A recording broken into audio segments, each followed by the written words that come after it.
বাংলাদেশের ক্ষমতা দখল করে কুক্ষিগত করে এই অবৈধ আইন উপদেষ্টা একটি দেশের এরকম ভয়াবহ সিচুয়েশনে এমন একটি পজিশনে থাকা অবস্থাতে দাবি করছে ভারতের স্বরাষ্ট্রমন্ত্রী অমিত শাহ এবং ভারতের প্রধান নিরাপত্তা উপদেষ্টা জনাব অজিত দোভাল। এই যে নারকীয় হত্যাকাণ্ডটা হয়েছে এটা তারা করেছে, তারা অস্ত্র দিয়েছে, তারা করেছে, এই দাবিটা আসিফ নজরুল করছে। খুবই ভয়ঙ্কর একটা অ্যালিগেশন। আমি জানি না যে ভারত এটার প্রেক্ষিতে কি জবাব দেবে, কিন্তু তার আগে আমি আসিফ নজরুল বা মোহাম্মদ নজরুল ইসলামের কিছু ঘটনা আপনাদেরকে বলতে চাই। আপনারা হয়তো বা স্ক্রিনে এখন দেখতে পাচ্ছেন যে আসিফ নজরুল বাংলাদেশের অন্যতম ভয়ঙ্কর জঙ্গি হারুন ইজাহারের সাথে দেখা করেছে। আপনারা সেই ছবি স্ক্রিনে দেখতে পাচ্ছেন। প্রিয় দর্শক, আপনারা যদি ভুলে যান কিংবা আপনাদের স্মরণে না থাকে, আপনাদেরকে একটু স্মরণ করিয়ে দেই। বাংলাদেশের সাম্প্রতিক সময়ে ওয়াকারুজ্জামান তার এক ভাষণে পরিষ্কার করে বলেছে যে বাংলাদেশে ইসলামিস্টদের একটা হামলা সাধারণ মানুষের উপরে হতে পারে, এটার জন্য তিনি হাই অ্যালার্ট থাকতে বলেছেন। এটা আজকে থেকে 2 থেকে 3 সপ্তাহ আগে, অর্থাৎ তিনি যখন রাশিয়া ক্রোয়েশিয়া সফর করছিলেন তার আগেরই এই বক্তব্য। কিছুক্ষণ আগে যেটা জানতে পেরেছি যে বাংলাদেশে একটা জঙ্গি হানা হওয়ার সম্ভাবনা রয়েছে এবং সেই বিষয়ে নিয়ে তিনি সেনা অফিসারদের সঙ্গে আলোচনা করেছেন। কারণ তিনি যেটা বলেছেন যে সেনাপ্রধান, বাংলাদেশের সেনাপ্রধান তিনি বলেছেন তার কাছে খুব স্পেসিফিক খবর আছে যে বাংলাদেশে একটা বড় ধরনের জঙ্গি হামলার পরিকল্পনা চলছে। তবে কোন জঙ্গি সংগঠন সেগুলো বলেননি। তিনি যেটা বলেছেন যে তিনি সেনাবাহিনীর অফিসারদের দায়িত্ব দিয়েছেন, একদম জোন অনুযায়ী দায়িত্ব দিয়েছেন যে নজর রাখার জন্য। কারণ কিছু কিছু ইনপুট তার কাছে এসছে কোন কোন জায়গায় হামলাগুলো হতে পারে এবং সেই বিষয়গুলি কিন্তু গোপন রাখা হয়েছে। কিন্তু কনসার্ন অফিসারদের দায়িত্ব দেওয়া হয়েছে, সেনাবাহিনীকে মুভ করতে বলা হয়েছে, তারা রাস্তায় মুভ করছেন এবং পরিস্থিতি মোকাবিলার জন্য তৈরি থাকতে বলা হয়েছে। তিনি আগে এই বক্তব্য দিয়েছেন, তার কিছুদিনের মধ্যেই আসিফ নজরুল এই জঙ্গি হারুন ইজাহারের সাথে দেখা করে। এই হারুন ইজাহার কে? এই হারুন ইজাহার বাংলাদেশে জঙ্গি পুরো যে চর্চাটা আছে, যেই সাম্প্রদায়িক হামলা উস্কানি, তার অন্যতম মাস্টার মাইন্ড। বলা হয়ে থাকে যে হারুন ইজাহার লস্করি তৈয়বার বাংলাদেশের একজন অন্যতম সদস্য বা প্রধান, বা এইখান থেকে অপারেট করে। হারুন ইজাহারকে 2009 সালে চিটাগংয়ে আপনার লস্করি তৈয়বার সাথে সংযুক্ত থাকার কারণে তাকে আটক করা হয়, যেখানে ইন্ডিয়ান হাই কমিশন এবং ইউএস এমবেসিতে হামলার পরিকল্পনা চলছিল। এই অভিযোগে তাকে গ্রেফতার করা হয়। 2021 সালে যখন বাংলাদেশে শ্রী নরেন্দ্র মোদী বাংলাদেশে আসেন, নরেন্দ্র মোদীর আগমন উপলক্ষে সেখানে যে ক্যাওস তৈরি করা হয়েছিল, তার উপরে হামলার যেই কথা বলা হচ্ছিল, তাকে পেটানো, তাকে নানান ধরনের গালিগালাজ এবং একসাথে যেই সাম্প্রদায়িক সম্প্রীতি নষ্ট করবার চেষ্টা করা হয়েছিল, 2021 সালের 26শে মার্চের আগে আপনারা জানেন যে শ্রী নরেন্দ্র মোদী বাংলাদেশে আমন্ত্রিত অতিথি ছিল। সেইখানে এইসব হামলার অভিযোগে, এইসব নানান ধরনের ঘটনার প্রেক্ষিতে তখন তাকে গ্রেফতার করা হয়। চট্টগ্রামের লালখান বাজার থেকে র্যাবের হাতে গ্রেফতার হয়েছেন 18 মামলার আসামি হারুন ইজহার। তার বিরুদ্ধে ঢাকায় মার্কিন দূতাবাস ও ভারতীয় হাইকমিশনে হামলা পরিকল্পনার অভিযোগ আছে।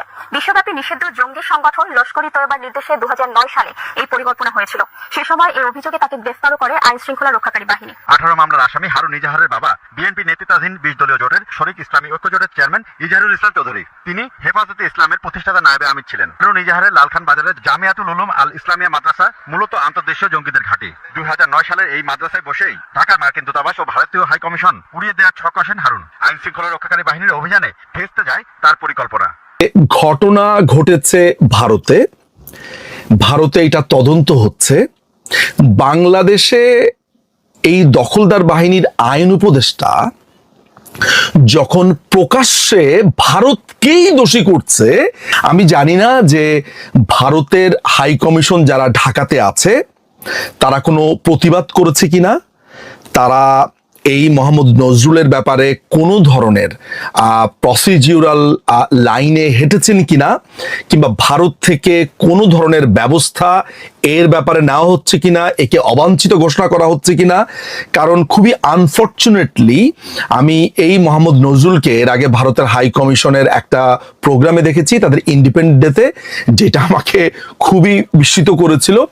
But what ever it is, আমি জানি না যে ভারতের এই মানুষরা যখন কষ্টে আছে, এরকম যখন একটা জঙ্গি হামলা হয়েছে, এমন একটা নির্মম জঙ্গি হামলা, ভারতে এমন একটা নির্মম হামলা ভারতেই ঘটিয়েছে, ভারতের স্বরাষ্ট্রমন্ত্রী এবং ভারতের প্রধান নিরাপত্তা উপদেষ্টাই ঘটিয়েছেন, এই ধরনের কথা যখন আইন উপদেষ্টার পক্ষ থেকে আসে, এবং সেই আইন উপদেষ্টা যখন অন্যতম লস্করি তৈয়বার জঙ্গি হারুন ইজাহারের সাথে মোলাকাত করে মাত্র কিছুদিন আগে, যখন বাংলাদেশের সেনাপ্রধান পরিষ্কার করে বাংলাদেশে ইসলামিস্টরা একটা বড় ধরনের জঙ্গি হামলা করবে বলে বার্তা দেন, তখন দুয়ে দুয়ে বা চারে চারে আপনি কত মেলাবেন আমি জানি না। এইটার ব্যাপারে আসলে ভারত কি ব্যবস্থা নেবে, ভারতের পজিশন কি হবে, ভারতের বক্তব্য কি হবে আমি জানি না। তবে এইটা একটা সিরিয়াস অ্যালিগেশন। এখন দেখার বিষয় হচ্ছে ভারত এটা বাংলাদেশের বক্তব্য হিসেবেই আসলে অফিসিয়ালি গণ্য করা হবে। তো ভারতের এমন একটা জঙ্গি হামলার ঘটনার ক্ষেত্রে বাংলাদেশের এমন একটা স্টেটমেন্ট ঠিক কি অবস্থাতে সামনে কূটনৈতিকভাবে বাংলাদেশকে নিয়ে যাবে, এটাই আমরা এখন দেখব। আমাদের এই পুরো সাউথ এশিয়ান অঞ্চলে পাকিস্তানকে ঘৃণা করে না এমন কোনো রাষ্ট্র নেই।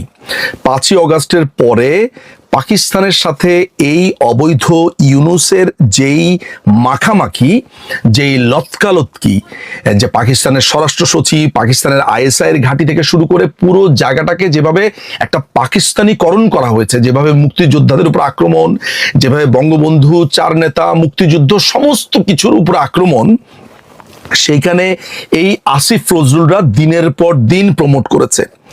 এই জঙ্গি হারুন ইজাহারকে মুক্ত করে দিয়েছে, এবং এই জঙ্গি হারুন ইজাহার সহ যত জঙ্গি আটক ছিল বাংলাদেশে, এদের প্রত্যেককেই কিন্তু মুক্তি দিয়েছে এই আসিফ নজরুল ওরফে মোহাম্মদ নজরুল ইসলাম।